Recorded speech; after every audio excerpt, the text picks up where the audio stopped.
Hey guys, how are we doing? Been a while, but we're back with another video from Clyde, Bleach related, gonna be awesome. There's a list of videos I want to check out from Clyde, but this is gonna be the first one. I'm doing them in order of him releasing them, and this is why Byakuya should have died in the war arc, and I do agree with this. There was a bit of an uproar, wasn't there? I think it was because people were annoyed that he died, and then the author changed it, because it was heavily hinted, you didn't see.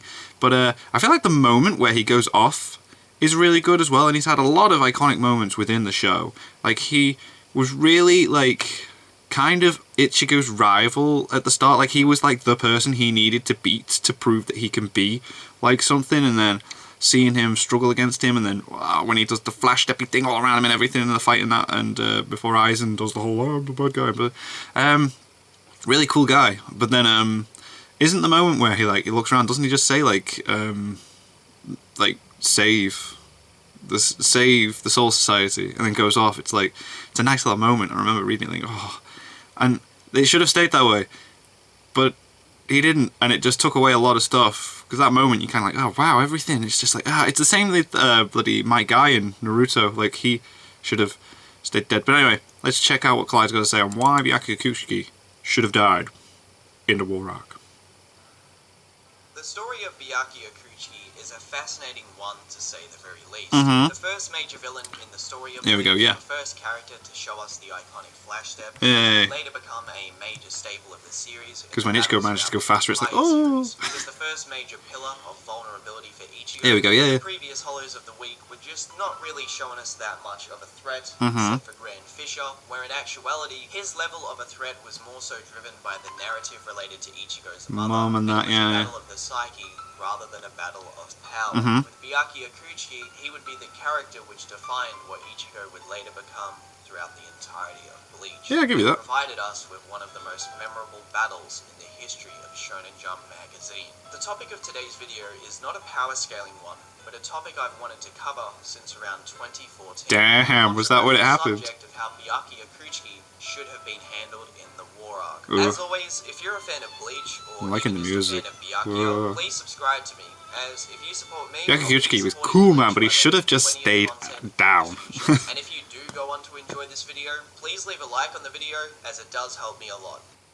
Mangaka live interesting lives. In fact, I'd say they have some of the most stressful jobs in the Has to be very entertainment stressful. industry. From Weekly the insane stuff, amount of Jesus. workloads they have to finish within such insanely small deadline Yep, periods, timeline is just like that. during the process of this said work, Hunter, that yeah. actually affects many of the mangaka we know and love. From the stress of wanting their story to succeed in their respective magazines, along with potentially having their work ended early and losing the ability to put food on their plate, to the Damn. hate and drama from fans and critics alike, to even in some instances the very threat of death from those. That's who poop. read their stories. I don't like it The when final I example read that stuff I've like that. listed there is actually something the author of Bleach has dealt with quite a lot throughout his career. From the abuse that he used to get on his old Twitter account, along with the other weird drama, which I honestly am not sure if I'm allowed to even talk about in Right. this video, which actually led to him not wanting to use social media as much as he Oh, wants to, wow. and was Totally take him off the he internet. originally deleted his old Twitter Graham. account, to even being threatened and insulted online for the actions he took with the direction of his very own story.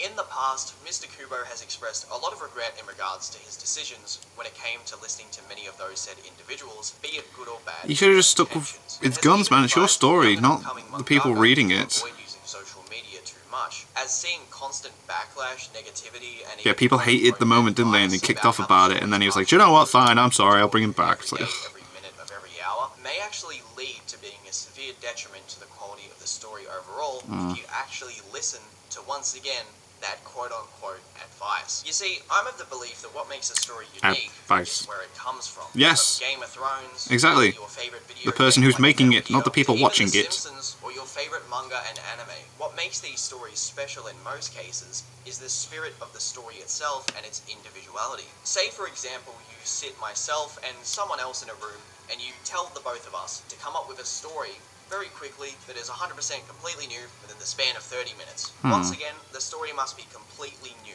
what would inevitably come out of this would be two individual stories which only the two of us could have come up with, Yes. with our very own brains and our own innovation. Yeah. Sure, these stories may not be world-breaking, good by Could any be means, similar or to even stuff. the next Lord of the Rings, but they will be unique whether they're good or bad. This is what makes a story unique to me. You could leave me in a room by myself for even 50 straight years, and Right. it's extremely likely that if you told me to make the story of Bleach, with even some rough hints at what it is, without me having seen a single episode or chapter of the story itself, that I will never actually invent the story of Bleach. No, you wouldn't. Its Yeah, lore, that's true. Fighting system, Yeah. the names of the characters, or even a singular scene from the original There's no way you'd story. be able I to. could have all of the food, So, like, you took money, away what the water, original thing was by resources kicking that off you about don't need within Byakuya. this 50-year time span.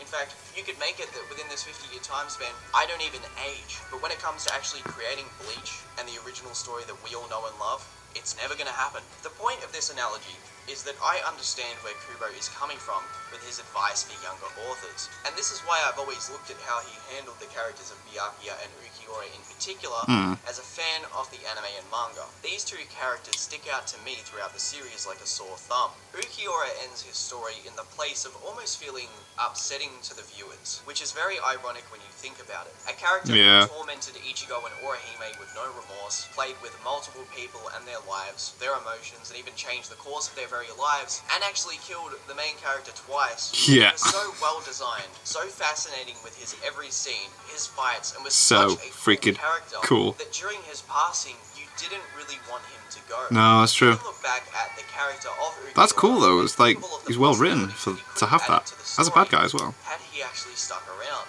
and even maybe joined Ichigo's team in a sense. But you can also feel that in another sense, his character was complete. An Yeah. empty individual who was about It didn't. to learn He about didn't the very need any thing more which was bothering him like so much in his development. current existence. And when he finally realizes what that is, he passes away. Yeah, Kubo sad. could have easily milked Ukiura and had him a part of the story Yeah. even throughout the war arc of Bleach, as he is the kind of character that is so popular that there are people who would read the series solely just for Ukiura.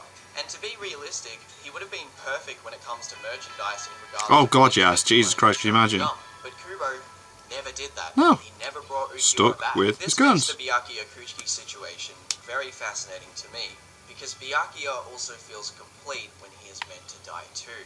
Though this is not what actually happens. Let's analyze why I said he feels complete. During the Soul Society arc, it's all about the young cast fighting against the system, which was set in their old ways for many millennia. We gotta change it. Even comments on this while she is witnessing Ichigo battle Ginjo, where she is perplexed at how amazing Ichigo is to be able to not only befriend those of the Soul Society who are hundreds to thousands of years old, but yeah. he even gets the stubborn head captain to break tradition and do him a favor, along with garnering the respect of the old individuals I mentioned. Keep in mind, Genryusai Yamamoto was so strict in his ways that he was willing to fight with Shunsui and Ukitake. Yeah, he was, wasn't he? I forgot about that. He fought them both, didn't he? Yeah. And he knew both of those captains since they were young boys. Yeah. In the Soul Society arc, Ichigo genuinely got Byakuya to reconsider his view of justice and the situation itself. Byakuya's point of view towards Rukia's execution was that if those who are even a part of a royal family do not abide by the laws of the Soul Society, what kind of example does that set Yes. to the rest of Everyone the else just feels like they could just break the law. does not uphold those said laws. We must kill my sister. Family or not, Byakuya is not actually wrong in this instance. Hmm. To Ichigo and the viewer,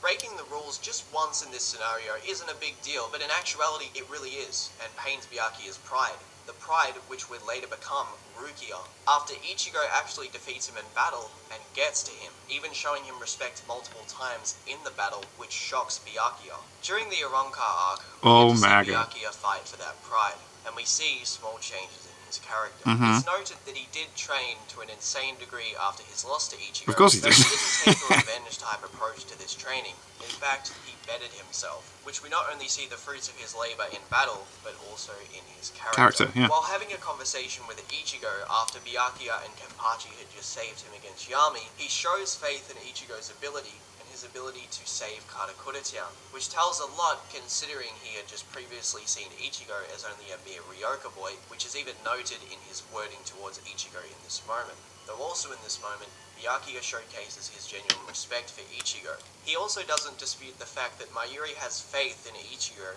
and his ability to defeat Aizen, but instead he is actually curious. He goes so far to actually say, and I quote, "Don't overestimate yourself, Ichigo Kurosaki. No captain of the 13 court guard companies would require help from someone like you. What is your duty? Your duty is to defend that town. Go." The Deputy Soul Reaper of Karakura. While battling Tsukishima in the Fullbring arc, this is when we see how deep of an individual Byakuya actually is. Even while under the ability of Tsukishima, where he can at will rewrite your memories mid-battle, which is messed up, make you believe that you have a history with him, and thus means you have to fight him while being psychologically manipulated, Byakuya absolutely refuses to do anything to Ichigo while in this position. That was cold. I saved your life, remember? Doesn't this make you feel bad? I do indeed owe my life to you. I am grateful. But you are Ichigo Kurosaki's enemy. Therefore, no matter whose life you saved, I will not hesitate in the slightest to kill you. Ichigo had shown Byakuya where his pride truly should be. Even as a very important what he should be focusing on. Not only the Soul Society and a royal family, but Ichigo later becomes a sense of pride for Byakuya too. Someone that he truly respects. Respect is a thing, yeah. Interactions with him.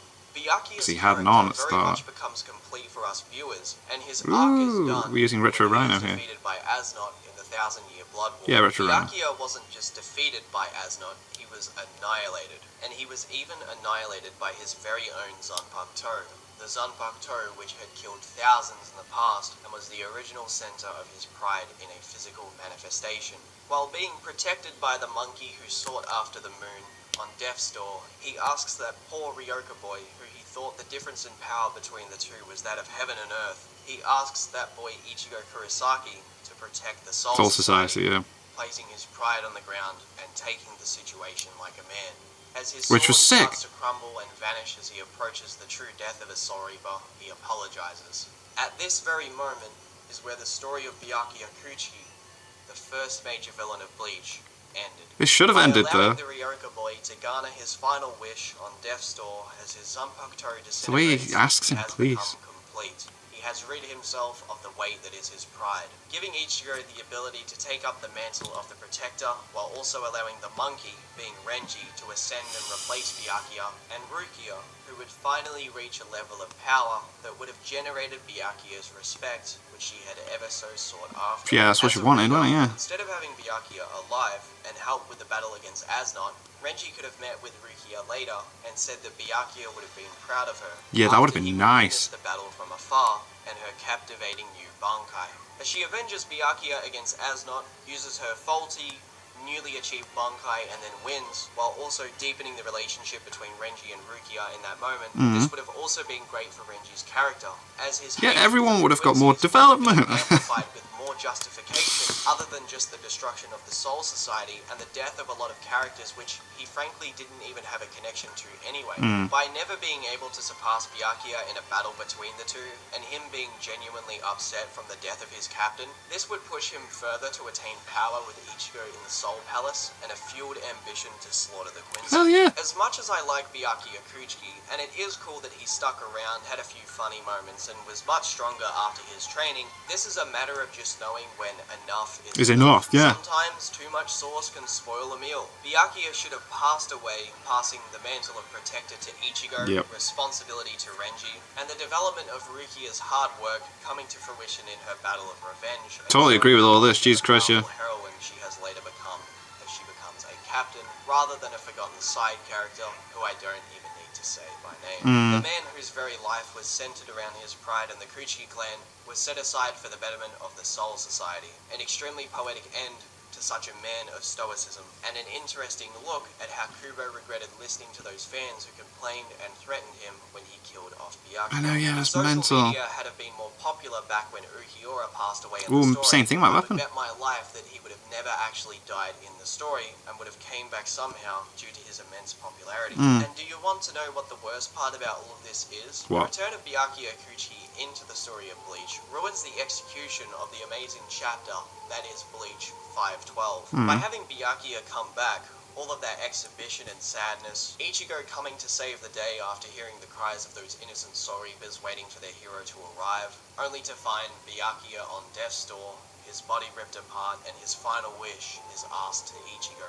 It almost feels like a waste of paper. Yeah. Another problem with Kubo listening to the fans and bringing Byakuya back is that he doesn't actually do anything major in the story. With, and there is the potential that with Byakuya the doesn't do anything main. If Kubo mental. is involved with the studio that's going to be making the anime itself, I wouldn't complain if he actually changes the story so that Byakuya does die. Now sure, there will be a few interactions that will get retconned, like his battle with the Miracle and a few little jokes here and there with Toshiro, which I did find funny, and it was pretty cool. I'm to see hoping that the Byakuya anime have makes a fight few itself, changes. But just having this fight where he shows off his new and improved Bankai isn't really worthy of ruining all of that exhibition, lead up, and amazing execution of his death, purely just to have him come back for the I'd like him to change it just for the sake of manga readers knowing what's going to happen.